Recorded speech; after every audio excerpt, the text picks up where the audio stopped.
Cette activité cascade de glace qui était une activité alternative dans les années 80, qui était quelque chose qui naissait, qui était en dehors de l'alpinisme, qui était en tout cas une activité hivernale qui n'était pas reconnue, bah finalement dans les années 2000 c'est devenu une activité phare intégrée à l'alpinisme. Et bah à l'intérieur de ça il va y avoir d'autres activités alternatives dont le dry tooling.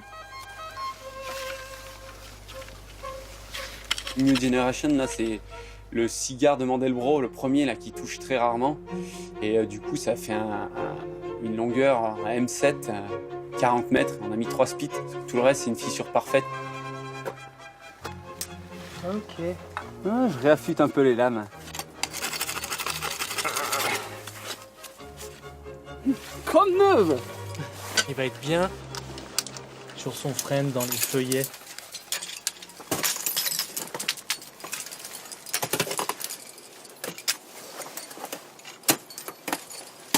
C'est agréable d'aller chercher ces itinéraires quand on est pendu dans le vide sur de la glace. Qu'est-ce qu'il nous fait? Il était beau celui-là!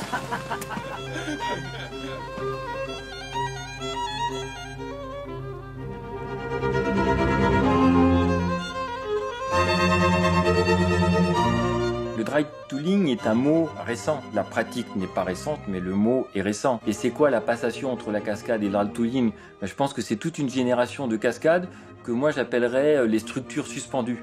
Les cascades sont entre guillemets interrompues. Et on accepte ou on décide de passer en rocher pour aller de stalactite en stalactite ou de portion de glace en portion de glace, qui n'était pas quelque chose de très courant à l'époque. Et nous, c'était pas du tout conceptualisé, c'est pour ça qu'on ne parle absolument pas de dry tooling à l'époque. Nous, c'était juste un moyen d'aller chercher de la glace ailleurs, et puis c'était un moyen de créer des nouvelles lignes de cascades difficiles à croire.